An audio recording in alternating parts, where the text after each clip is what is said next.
हरे कृष्णा। शारदीय नवरात्रे प्रारंभ हो चुके हैं। तो शारदीय नवरात्रि के पहले दिन माँ शैल पुत्री का प्रथम नवरात्रि व्रत कथा। ओम नंदा भगवती नामा या भविष्यति नंद चा स्तुता पूजिता भक्ता वसीकूर्या जगत्रतम। श्रीदेवी सप्तशती में कहा गया है कि वैवस्वत मनवंतर में भगवती जगदम्बा, जो कि नंद गोपाल से नंदा नाम से उत्पन्न होगी, वो देवी की जो पूर्ण श्रद्धा पूर्वक स्तुति और पूजा करेगा, वो इस तीनों लोकों के उपासकों अपने अधीन कर लेगा। वर्ष में आने वाली नवरात्रि ये सबसे महत्वपूर्ण और मुख्य मानी जाती है। हमें इस भौतिक संसार से मुक्त होने के लिए भी देवी दुर्गा के दिव्य आशीर्वाद और मार्गदर्शन की आवश्यकता पड़ती है। देवी दुर्गा और कोई नहीं अपितु भगवान श्री कृष्ण की बहिरंगा शक्ति हैं और हमें भगवान श्री कृष्ण की सेवा में संलग्न करने में सहायता करती हैं। जी हाँ, अप्रत्यक्ष रूप से। तो चलिए इन सब 9 दिनों में हम पूरी श्रद्धा और ध्यान पूर्वक देवी दुर्गा के 9 विविध रूपों की कथाएं सुनते हैं, उनसे अमोघ आशीर्वाद प्राप्त करते हैं। नवरात्रि में माँ दुर्गा के 9 स्वरूपों की पूजा की जाती है और देवी के इन सभी 9 रूपों का वर्णन श्री सप्तशती के अंतर्गत देवी स्रोत इस प्रकार आता है। प्रथमं शैलपुत्री च, द्वितीयं ब्रह्मचारिणी, तृतीयं चंद्रघंटे, कृष्मांडे चतुर्थे तकम, पंचमं स्कंदं माते, षष्ठकं कात्यायनी नीति चा, सप्तमं कालरात्रि तीति महागौरी चाष्टकम, नवमं सिद्धिदात्रीति चा नवदुर्गा प्रकीर्तिता। उक्तानि तानि नामानि ब्रह्मणे व महात्मना। देवी दुर्गा ने अलग अलग अपने 9 रूपों के द्वारा दानवों का संहार किया था और ये 9 रूपों में प्रथम माँ शैलपुत्री, दूसरे माँ ब्रह्मचारिणी, तीसरे दिन माँ चंद्रघंटा, चौथे दिन माँ कृष्मांडा, 5वें दिन माँ स्कंद माता, 6ठे दिन माँ कात्यायनी, 7वें दिन माँ कालरात्रि, 8वें दिन माँ महागौरी, 9वें दिन माँ सिद्धिदात्री की पूजा आराधना की जाती है। तो इस श्लोक के अनुसार शारदीय के नवरात्रि के प्रथम दिवस देवी दुर्गा के जिन स्वरूप की पूजा होती है वे माता शैलपुत्री हैं। और जैसा कि इस शब्द से ही संकेत मिलता है कि माता शैलपुत्री पर्वतराज हिमालय की पुत्री हैं।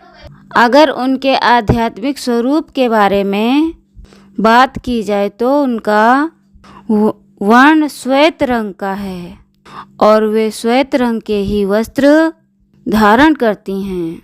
उनके दाएं हाथ में त्रिशूल, बाएं हाथ में कमल का पुष्प सुशोभित हो रहा है। माता शैलपुत्री स्वयं वृषभ यानी कि बैल की सवारी करती हैं और इसी वजह से उनका प्रसिद्ध नाम वृषारूढ़ा भी है। तो चलिए आज हम प्रथम दिन माता शैलपुत्री का कथा का श्रवण करते हैं और इसके पश्चात हम पूजा की विधि जानेंगे। तो इस वीडियो को आप अंत तक देखें और अगर अभी तक सब्सक्राइब नहीं किया है तो सब्सक्राइब कीजिए, नोटिफिकेशन ऑन कर लीजिए। इस नवरात्रि पर आपको प्रत्येक दिन नवरात्रि में देवी दुर्गा की कथाएं सुनने को मिलेंगी। तो सब्सक्राइब कीजिए चैनल को। चलिए अब हम अपनी कथा की ओर चलते हैं। देखिए, हम सभी जानते हैं कि प्रजापति दक्ष 60 कन्याएं थीं और इन सभी में सती नामक कन्या का विवाह दक्ष की अनिच्छा से भगवान शिव के साथ हुआ था। अब दक्ष थे तो अभिमानी, तो इसलिए प्रतिशोध के उद्देश्य से उन्होंने एक महान यज्ञ का आयोजन कर लिया और उस यज्ञ में उन्होंने महादेव और माता सती को आमंत्रित नहीं किया। उन्हें छोड़कर बाकी सभी देवी देवता उस यज्ञ में उपस्थित थे। जब देवी सती को इस बात का पता चला तो वे बड़ी दुखी हुई, लेकिन साथ ही अपने पिता के यज्ञ जाने के लिए ललायित भी हो उठी। भगवान महादेव ने उनको अनेक बार समझाने का प्रयास भी किया, लेकिन वे नहीं मानी और अपने पिता के यज्ञ में पहुंच गईं। जब सती के साथ में दुर्व्यवहार करते हुए उनके समक्ष महादेव का भी अपमान किया और अनेक कटु शब्द भी कहे, तो देवी सती ने इसे सहन नहीं कर पाई और उन्होंने अपनी योग शक्ति के द्वारा अपने शरीर अग्नि उत्पन्न कर ली और उसके अंदर अपने देह को जलाकर भस्म कर दिया। अब अपनी प्रिय पत्नी सती के वियोग में भगवान महादेव भी वैराग्य धारण कर लेते हैं और घोर तपस्या में लीन हो जाते हैं। दूसरी ओर दक्ष प्रजापति की एक और कन्या थी, उसका नाम था स्वधा। उसका विवाह पितरों के साथ में हुआ था और इन पितरों की 3 मानसी पुत्रियां थीं, मैना, धन्या और कलावती। अब एक समय क्या हुआ कि अब ये तीनों कन्याएं भगवान विष्णु का दर्शन करने के लिए श्वेत द्वीप में आ पहुंची थीं और उसी समय 4 कुंवर भी वहां पर आ गए।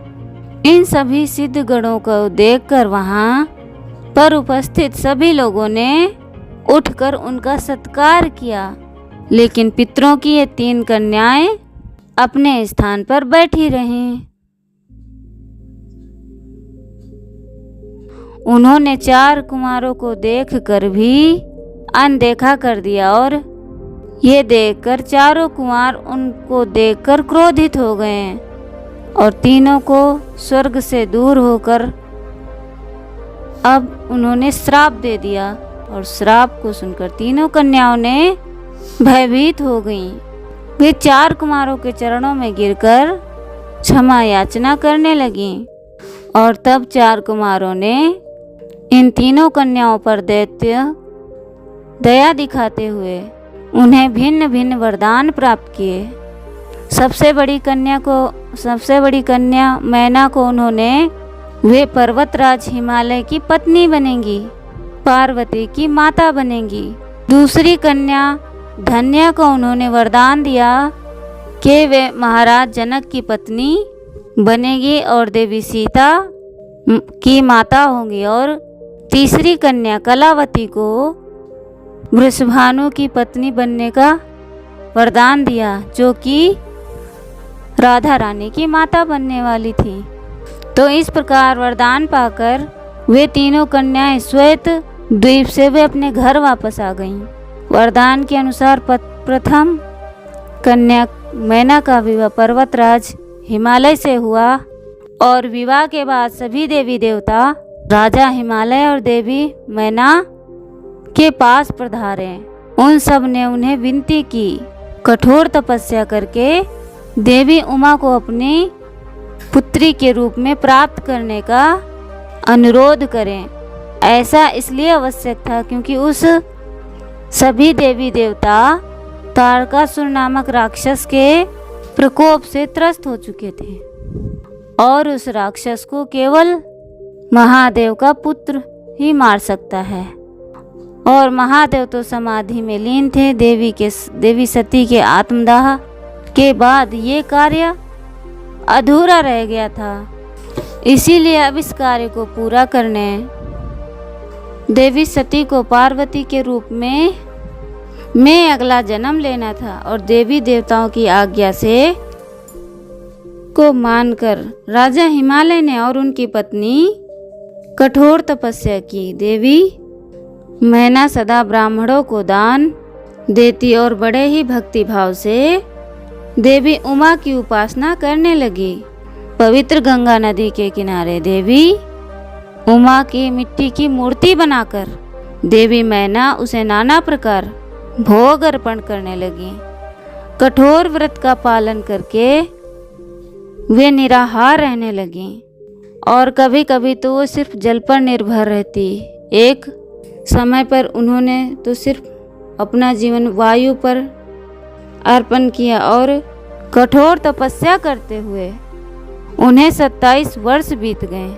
इतने लंबे समय तक तपस्या करने के बाद जगदम्बा देवी मैना के सामने प्रकट हुई और दर्शन देकर वरदान मांगने के लिए कहा। और तब देवी मैना ने उनसे आग्रह किया कि वे स्वयं उनकी पुत्री के रूप में अवतरित हों। देवी उमा ने उन्हें ये वरदान दिया। उसके बाद राजा हिमालय के घर पार्वती के रूप में देवी उमा का प्राकट्य हुआ।